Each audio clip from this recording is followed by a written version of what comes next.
하늘 아버지의 방식으로, 이런 제목으로 함께 하나님의 말씀을 나누겠습니다. 살다 보면 정말 억울한 일을 당할 때가 있잖아요. 그럴 때 어떻게 하면 좋을까 참 고민을 많이 하게 됩니다.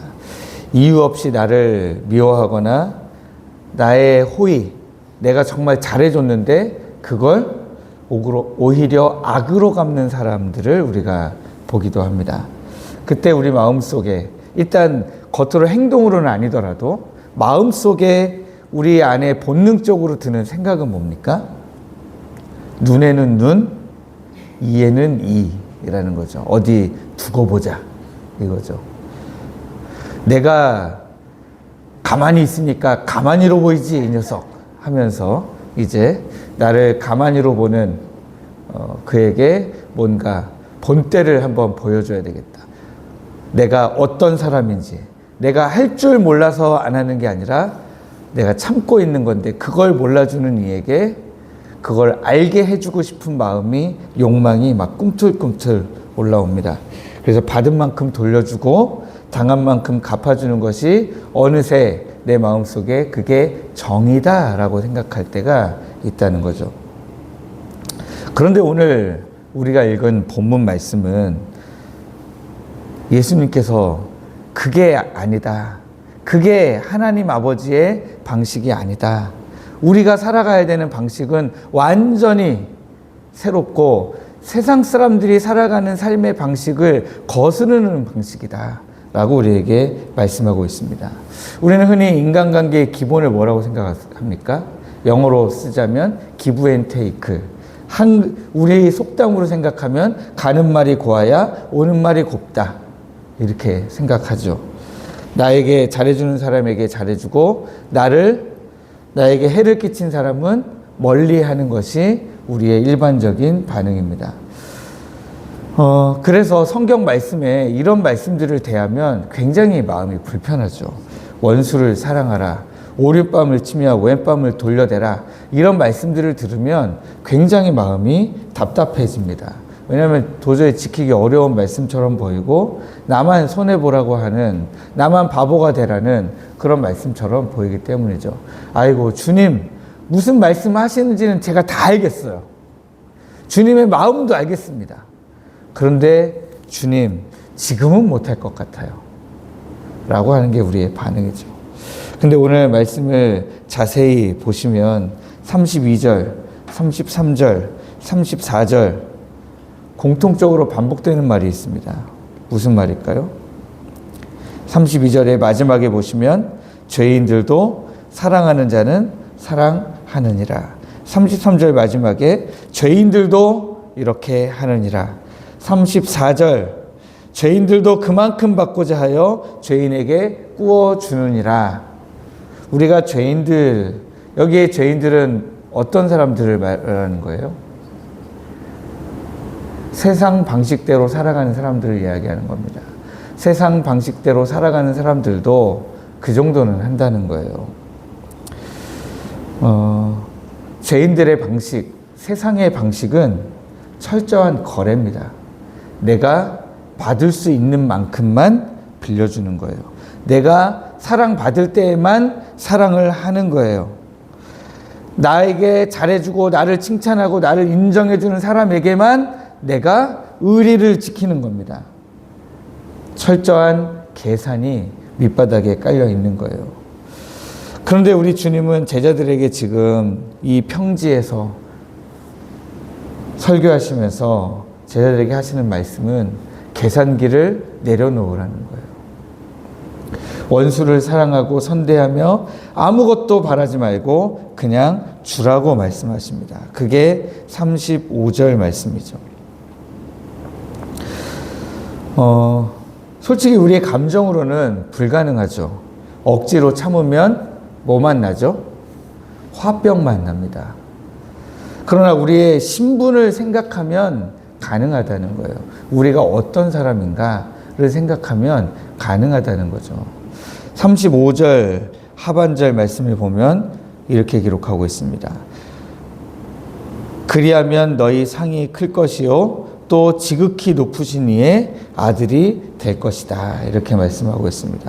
우리가 원수를 사랑해야 되는 이유는 도덕적으로 우리가 훌륭해서가 아니라 우리가 하나님의 자녀이기 때문에 그렇습니다. 자식은 아버지를 닮아야 하고요. 우리가 따라야 될 방식은 세상의 방식이 아니라 우리 하늘 아버지의 방식이기 때문에 그렇습니다.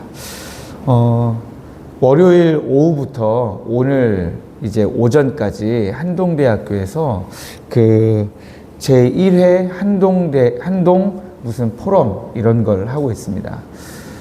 주일날 오후에 그 한동대생들 다시 되돌려 보내주다가 이제 그 현수막을 봤어요. 대전환 시대, 한국교회가 나아갈 길을 찾다, 뭐 이런 거예요. 그래서 야, 저 주제가 너무 좋다 이러면서 지나갔는데 성훈이가 돈을 내고 그 강의를 듣더라고요. 그러면서 이제 정보를 저에게 줬어요. 목사님 그거 듣고 싶으시다고 했잖아요. 청강이 가능하대요. 돈을 안 냈지만 와서 듣는 게 가능하다는 거예요. 그래서 대신 책상이 없어요. 의자만 있어요. 이러더라고요. 그러니까 남들은 돈 내고 책상에 이렇게 앉아서 적고 할 수 있는데 저는 이제 청강이니까 의자에 앉아서 그냥 이렇게 할 수 있다는 거예요. 그래서 그것도 너무 감사하다. 내가 들을 수만 있으면. 그래서 이제 가서 들었습니다. 너무 유익한 강의였고 모시고 싶은 교수님도 있었어요. 그래서 기회를 엿보고 있습니다. 저 교수님 한번 모시면 좋겠다. 그런데 이제 제가 말씀드리려고 하는 것은 성훈이가 이제 거기서 친해진 제주도에서 오신 장로님 부부가 있는 거예요. 예. 남편분도 장로님이고 그 아내분도 장로님이세요. 그래서 두 분 다 장로님이신데 그 장로님 부부를 만났는데 남자 장로님이 본인이 3대째고 자기 조카 이렇게 내려가면 전체적으로 하면 5대째래요. 그래서 제주도 토박이시라서 가족 모임을 하면 집에서 모일 수가 없대요. 교회를 빌려서 모여야 된대요. 그래서 몇 명이나 모이시는데요. 그랬더니 100명 모인대요. 가족 모임에 100명 모인대요. 그래서 교회에서 모인다고 하시더라고요. 그런데 이제 성훈이가 장로님, 근데 제가 장로님께 너무 질문 드리고 싶었던 게 있습니다 하면서 질문을 하는데 어떻게 신앙이 그렇게 5대째 이어져 내려올 수가 있습니까? 하고 질문하니까 장로님의 대답이 뭐냐면 우리는 1대 할아버지부터 시작해서 쭉 보여주신 대로 해왔을 뿐이야. 예, 보여주신 대로. 그러니까 할아버지가 한 대로 아버지가 하고 아버지가 한 대로 본인이 따라했고 본인이 한 대로 지금 자녀들이 따라하고 있다. 이런 대답을 하더라고요. 우리도 마찬가지죠. 우리는 뭐 신앙의 몇 대냐 이런 것도 중요하지만 우리는 하나님 아버지가 하신 것을 보고 따라할 수 있잖아요.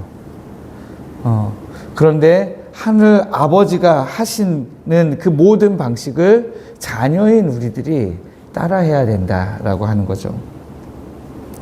그러면 아버지는 어떤 분인지 우리가 알아야 되겠죠.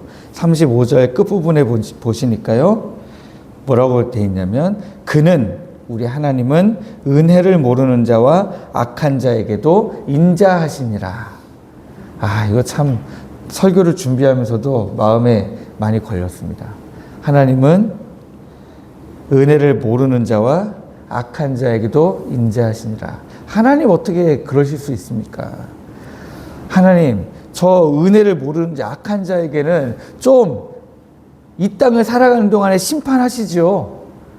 근데 하나님이 설교를 준비하는데 저한테 말씀하시는 거예요. 그게 너야. 예. 은혜를 모르고 악한 자가 바로 너야. 라고 말씀하시는 거예요. 하나님은 자격 없는 우리에게도 해를 비추시고 은혜를 모르는 우리에게도 비를 내려주십니다. 심지어 원수되었던 우리를 살리시기 위해 당신의 아들 예수 그리스도를 십자가에 내어주셨습니다. 그게 은혜죠. 그게 은혜입니다. 그래서 주님이 36절에서 이렇게 말씀하십니다. 너희 아버지의 자비로우심 같이 너희도 자비로운 자가 되라. 우리가 누군가를 용서해야 된다면 그 사람이 용서받을 자격이 있어서가 아니라 우리 아버지가 자비로우시기 때문에 나도 자비로워야 할 의무가 생기는 것입니다. 자비로워야 할 의무를 이야기하면 참 마음이 더 무거워지는 것 같아요. 이거 나는 정말 너무너무 하기 싫은데 의무라고 하니까 더 하기 싫은 거 있죠. 예. 그런데 제가 의무지만 이거를 도대체 왜 해야 되는가 하고 생각해 보면 38절 말씀에 보면 이렇게 돼 있어요. 주라 그리하면 너희에게 줄 것이니 곧 후이되어 누르고 흔들어 넘치도록 하여 너희에게 안겨주리라. 여러분들 이 말씀 많이 아시죠? 그래서 예전에는 이거 말씀 가지고 기도 많이 했잖아요. 하나님 우리에게 복을 주옵소서. 하나님 그 복을 그냥 주시는 게 아니라 누르고 왜 흔들까요? 복이 쌓이는데 구석구석 쌓이도록 하는 거잖아요. 제가 가끔 밥 먹을 때 하는 거, 제가 젊을 때 밥 먹을 때 많이 먹으려고요. 앉아서 밥 먹고 배부르잖아요. 그럼 일어나서 막 이렇게 흔들었어요. 그래서 이 위에서 음식이 정리되면 다시 구멍이 생기면 또 앉아서 먹고 이러려고. 그거 생각나더라고요. 그러니까 복을 후에 되어서, 근데 우리 주님이 이런 표현을 알고 계시다. 주님의 때 2000년 전에 이런 표현을 썼다는 것도 재밌지 않습니까? 네. 2000년 후에 제가 밥 먹을 때 하던 생각을 우리 주님은 복에 대해서 얘기하실 때 하셨다는 게 전 너무 재밌었습니다. 그런데 복에 대해서 이야기할 때 우리가 하나님 누르고 흔들어서 넘치도록 주십시오. 우리가 그렇게 기도했는데 하나님 이것 하려면 이런 복을 받으려면 뭐 해야 된다는 거예요? 선결 조건이 있다는 거예요. 그게 하나님의 자비하심 같이 우리도 자비하라는 거예요. 그러니까 의무인데 이 말씀에 이 의무에 순종하기만 하면 하나님이 뭐 해주신다는 거예요? 복 주신다는 거예요.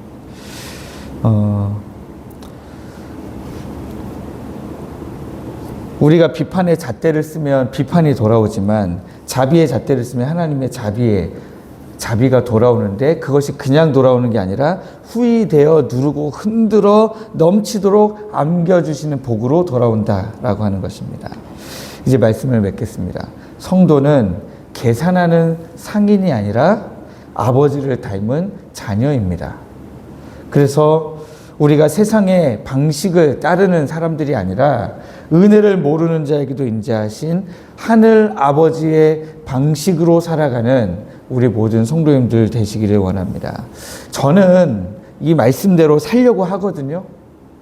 이 말씀대로 하려고 합니다. 27절부터 38절까지에 나온 말씀대로 저는 하려고 말씀을 준비하면서 또 지금 말씀을 나누면서 마음에 결단을 했습니다. 그래서 아마 저는 복을 좀 받을 것 같아요. 여러분은 어떻게 하실래요? 여러분도 같이 복을 받으실래요? 아니면 저랑은 좀 다른 결단을 하실래요? 저는 여러분들도 저랑 같은 결단을 하심으로 저와 같이 복을 받으시기를 주님의 이름으로 축복합니다.